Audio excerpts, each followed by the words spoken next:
بسم اللہ الرحمن الرحیم۔ پڑھو پاکستان کی طرف سے خوش آمدید۔ آج کی ہم ویڈیو میں دیکھیں گے کہ federal public service commission FPSC کا چلان فارم کیسے فل کیا جاتا ہے۔ سب سے پہلے آپ نے فیڈرل پبلک سروس کمیشن کا چلان فارم ڈاؤن لوڈ کر لینا ہے۔ چلان فارم پڑھو پاکستان کی ویب سائٹ پر موجود ہے، جس کا لنک اس ویڈیو کی ڈسکرپشن میں دیا گیا ہے۔ اس کے بعد آپ نے چلان فارم کا پرنٹ نکال لینا ہے، ٹھیک ہے۔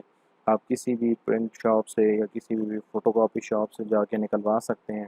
10 روپے کا فارم ہے۔ اگر آپ ویسے فارم لیں گے تو وہ شاید آپ کو مہنگا دے، تو آپ USB میں فارم لے جائیں، یا اگر آپ کے پاس پرنٹر ہے یا آپ کے کسی دوست کے پاس پرنٹر ہے تو آپ وہاں سے نکال لیں۔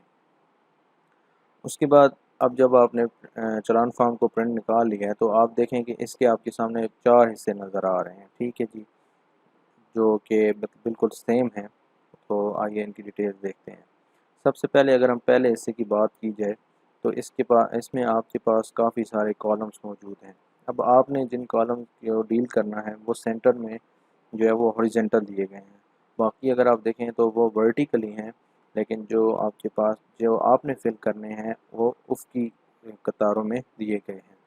تو اس کو فل کرنے کا اس طریقہ دیکھتے ہیں۔ تو سب سے پہلے آپ نے بینک نام نے نیشنل بینک لکھنا ہے، کیونکہ فیڈرل پبلک سروس کمیشن کا جو چلان فارم ہے وہ نیشنل بینک میں جمع ہوتا ہے۔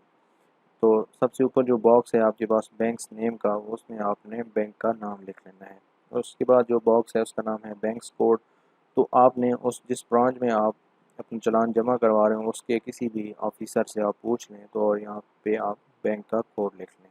اس کے بعد ڈسٹرکٹ آف بینک برانچ، یعنی یہاں پہ آپ نے جس ضلع کے اندر وہ برانچ موجود ہے اس ضلع کا نام لکھنا ہے۔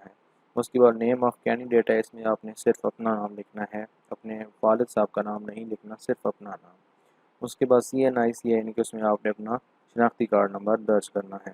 اس کے بعد ایک باکس ہے جس میں سیکٹری کا نام لکھا ہوا ہے، اس باکس کو آپ نے چھوڑ دینا ہے، اس کے اندر آپ نے کچھ بھی نہیں لکھنا۔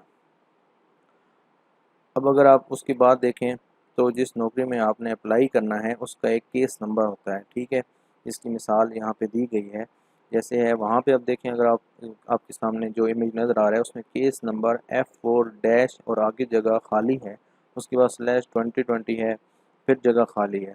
تو اگر آپ اس طرف دیکھیں جہاں پہ ہم نے لکھا ہوا ہے تو اس میں دیکھیں کیس نمبر F4-7/2020-R، اور اس کے بعد 5/2020۔ اب کیس نمبر جو ہوتا ہے وہ F4 کے بعد جو ہوتا ہے وہ ایکچول کیس نمبر ہوتا ہے، اس کے بعد ایئر ہوتا ہے، اس کے بعد R ہوتا ہے، اور جو 5/2020 اینڈ پہ لکھا ہوا یہ ایڈورٹیزمنٹ نمبر ہوتا ہے۔ یعنی کہ اگر آپ جس ایڈورٹیزمنٹ میں جس جاب میں آپ اپلائی کر رہے ہیں وہ جس ایڈورٹیزمنٹ میں ہے اس کا نمبر اینڈ پہ آئے گا۔ تو آپ نے کیس نمبر دھیان سے لکھنا ہے۔ اس کے بعد یہ آپ کو اشتہار سے معلوم ہو جائے گا، جو کہ پڑھو پاکستان کی ویب سائٹ پر موجود ہے۔ اس کے بعد آپ نے اپنے اسامی کا نام درج کرنا ہے جس میں آپ اپلائی کر رہے ہیں۔ فار ایگزامپل اسسٹنٹ ڈائریکٹر ہے، انسپیکٹر ہے، پریونٹیو آفیسر ہے، یا جو بھی جس بھی آسامی کے لیے آپ اپلائی کریں اس کا آپ نے نام درج کرنا ہے۔ اور اس کے بعد آپ نے اگلے باکس میں جہاں پہ روپیز لکھا ہوا ہے RS، وہاں پہ 300 لکھنا ہے، اور پھر آگے جہاں روپیز ورڈنگ میں لکھا ہوا ہے اس میں آپ نے 300 روپیز لکھ دینا ہے، 300 لکھ دینا ہے اونلی جو لکھا ہوا ہے۔ تو اس کے بعد بات کرتے ہیں دوسرے، تیسرے اور چوتھے حصے کی۔ تو آپ نے پہلا حصہ کمپلیٹ کر لیا، تو اگر آپ غور کریں کہ دوسرا، تیسرا اور چوتھا حصہ جو ہیں وہ بالکل وہی ہیں جو پہلا حصہ ہے۔ بیسیکلی یہ 4 حصے ہوتے ہیں جس میں سے بینک والے 1 یا 2 حصے آپ کو واپس کر دیتے ہیں، ایک اوپر نمبر لگا کے ریڈ پینسل سے اور اس کے اوپر سٹیمپ لگا کے، اور باقی حصے وہ رکھ لیتے ہیں، جس میں سے ایک وہ خود رکھ لیتے ہیں، ایک فیڈرل پبلک سروس کمیشن کو چلے جاتا ہے، یا 2 فیڈرل پبلک سروس کمیشن کو چلے جاتے ہیں، اور ایک آپ کے پاس ہوتا ہے۔ جو اب آپ کے پاس ہوتا ہے اس کو آپ نے سنبھال کے رکھنا ہوتا ہے، کیونکہ وہ آپ نے ٹیسٹ اور انٹرویو میں دکھانا ہوگا۔ اس کے بعد اگر ہم دیکھیں کہ یہ ہمارے پاس ایک فل شدہ فارم ہے، ٹھیک ہے، جو ہم نے اپنے ناظرین کے لیے آسانی کے لیے بنایا ہے۔ تو اس میں دیکھیں بینکس نیم ہے NBP شارٹ میں لکھ دیا ہے، بینکس کوڈ ہے، ٹھیک ہے، ڈسٹرکٹ ہے، اس کے بعد نیم آف کینڈیڈیٹ ہے، اس کے بعد CNIC نمبر ہے، اس کے بعد کیس نمبر دیا گیا ہے۔ اچھا اب یہاں پہ دیکھیں کیس نمبر میں ہم نے ایڈورٹیزمنٹ نمبر نہیں لکھا، تو یعنی کہ ایکچولی R تک آپ کا نمبر ہوتا ہے، اور R تک بھی لکھ دیں جو کافی ہے۔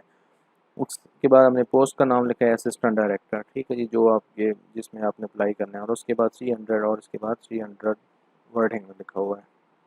تو اس طرح آپ نے اپنے 4 جو ہیں وہ چاروں پارٹس جو ہیں وہ کمپلیٹ کر لینے ہیں، اور اس کے بعد آپ نے اس کو بینک میں جمع کروا دینا ہے۔ تو یہ تھا